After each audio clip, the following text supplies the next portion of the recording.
A mysterious gift shop appears overnight in a city known for weird, paranormal, and sometimes apocalyptic activities. But it's probably no big deal. It's just a gift shop. Probably. My name is Krumbine, and this is my short story, Explorers of the Unknown versus the Last Gift Shop on the Left.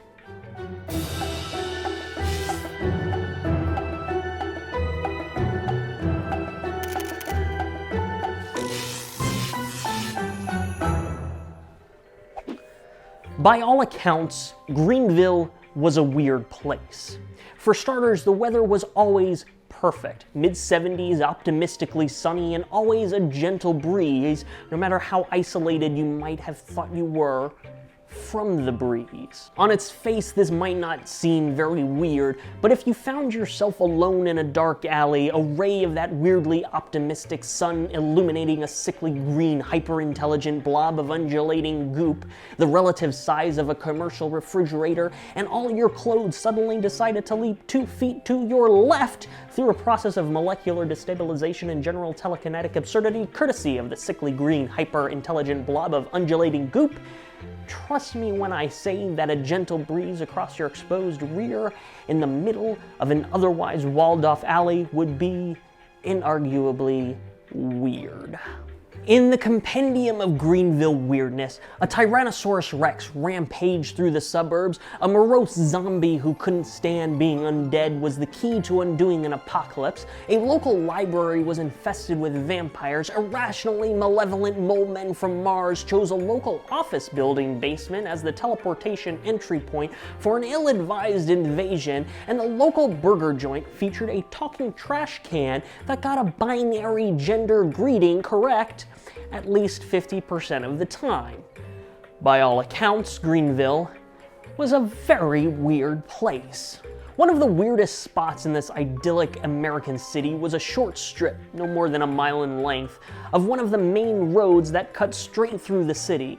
The strip was densely packed with all flavors of tourist traps, from the infamous Never Escape game room, really, you won't, extreme putt-putt, you have to sign a waiver but you don't have to pay extra for the hazard insurance, a Triassic encounter located adjacent the putt-putt course and you get a 10% discount if you buy tickets to both attractions at once. Also, keep your fingers away from the cages. And everything along the strip was anchored by the Greenville Visitor Center, a small shanty manned by a crazy old man with a long white beard who did his best to convince visitors that the Never Escape game was actually absolutely escapable. It might have taken 6 years, but the crazy old man had escaped.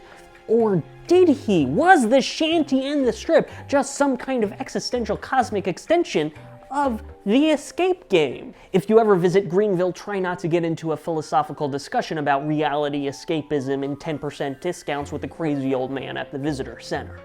Aside from the world's only Weirdatorium, Uncle Al's Weirdatorium Emporium, half-price Tuesdays and complimentary wheatgrass snow cones for groups of 8 or more, the really weird thing about the Greenville Tourism District were the gift shops. While most people are familiar with the exit through the gift shop trope, wherein the gift shop naturally grew from the local attraction and existed to support said attraction. Example, Uncle Al's Weirdatorium Harmonium, a Greenville exclusive. The weirdness of Greenville caused a new strain of gift shop to evolve. These new gift shops no longer required a host attraction, and in some places, you could even find gift shops that were located at the exit of other gift shops. There were only 3 total scientific experts who had spent any time at all studying the gift shop epidemic, and 2 of the 3 traced its roots to the Greenville Tourism District. The 3rd scientific expert traced the epidemic to Orlando, but his research was later dismissed as thinly veiled propaganda for a certain rodent-based entertainment empire. In short order, the Greenville gift shop epidemic escalated to an absolutely terrifying point where one of these weird, monstrous, freestanding, garish gift shops mysteriously appeared on a lot that had been completely empty just the day before. Greenville was a very weird place indeed. Doors slid open and a series of melodic notes played underneath a generic cheery song that almost sounded poppy, but every third and seventh note seemed to be off. 3 figures stood inside the entrance of the gift shop. The one in the middle wore brown slacks with a matching button dress vest. He pushed a pair of black framed glasses up his nose as he surveyed the first floor of the gift shop. An overly cheery gift shop employee. "Hello, welcome." The employee drifted away, leaving the 3 people to themselves. "Let's try and keep this clean, boys," Jordan said. "Recon only, assess the situation, establish any paranormal parameters, keep a low profile, and get out. It's probably just a gift shop, but I see no reason we can't collect our minimum fee on this."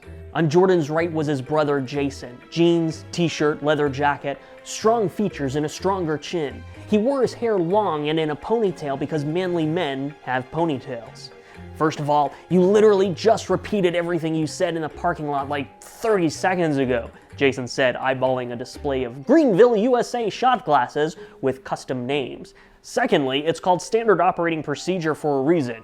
You don't have to treat us like children."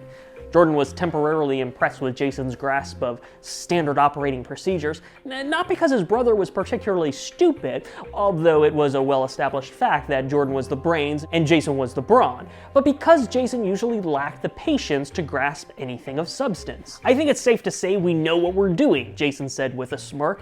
His eyes darted to one of the shot glasses. "Ooh, this one has my name on it, but they spelled it wrong." Jason grabbed the glass that had JAYSON printed on it. The glass came from the lower end of the display, and dozens of shot glasses promptly collapsed and shattered on the floor. Jason shifted awkwardly, looking up from his misspelled shot glass. Jordan sighed.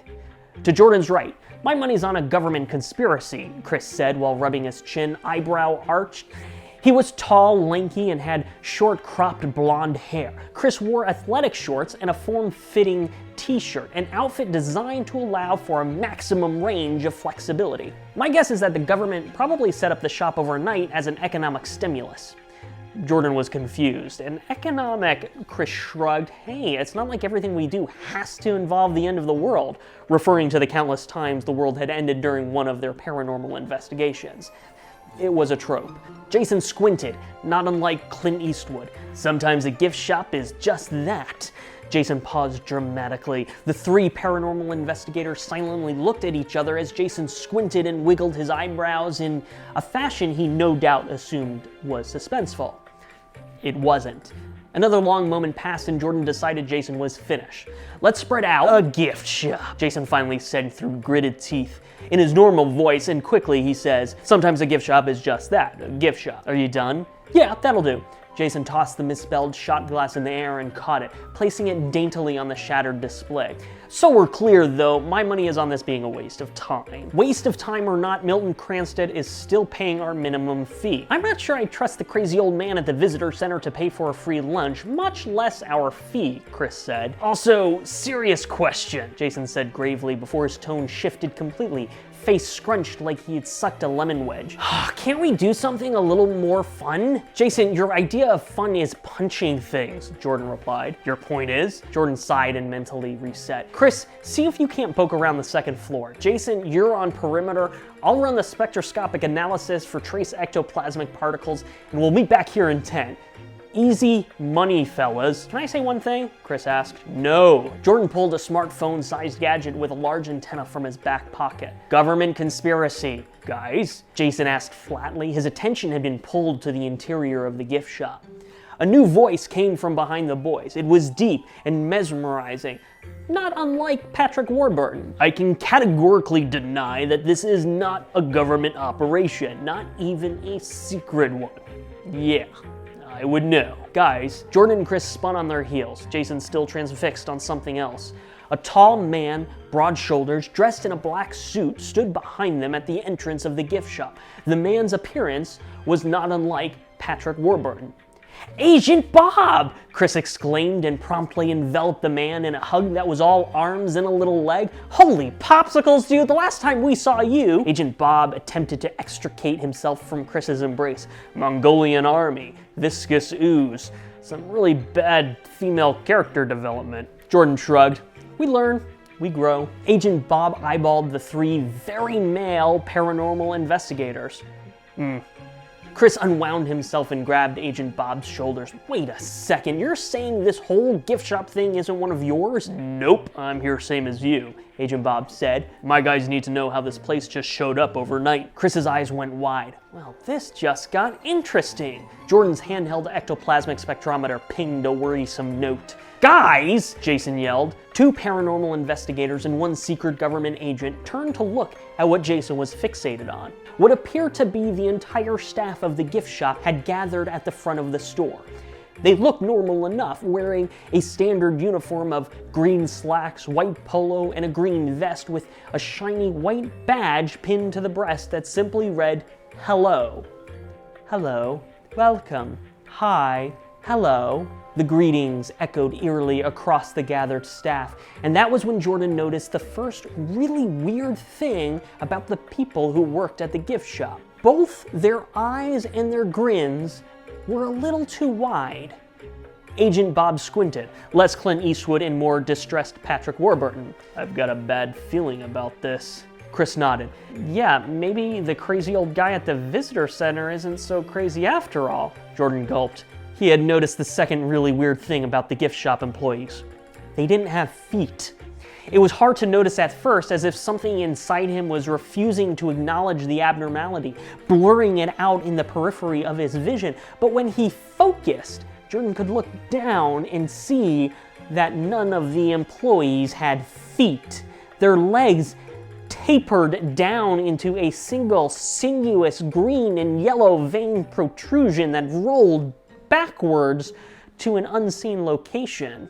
Welcome. Hello. Hi, welcome. Hello. The gift shop staff shifted. No, strike that. They straight up undulated, and Jordan noticed the final really weird thing. There was no individual gift shop employee. They were all tentacles of a much, much larger creature. The handheld ectoplasmic spectrometer buzzed and then began issuing a series of alarm bells.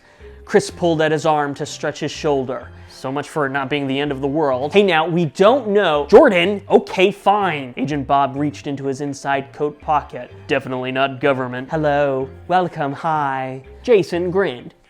He was going to get to punch something after all.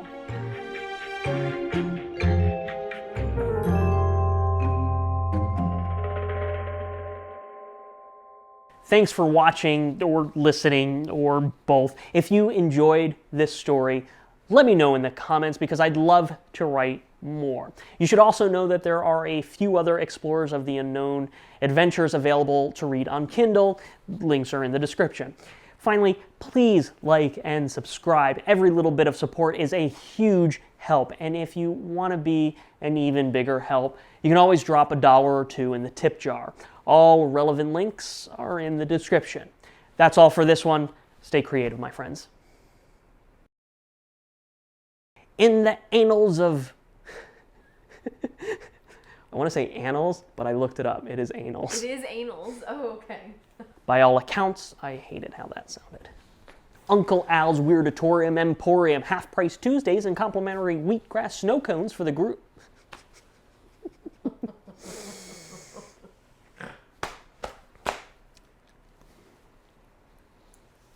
Dude, I deserve a drink after this. You do. Jason squinted, not unlike Clint. Wow. Jason squinted, not unlike Clint. Wow. Not Okay. unlike Clint Eastwood. Agent Bob eyeballed. A lot of Agent. Nope. Nope. Nope. Nope. Nope. The three paranormal investigators silently. I'm sorry. Paranormal Paranormal parameters. Recon only. Assess the situation. Establish any paranormal Paranormal parameters.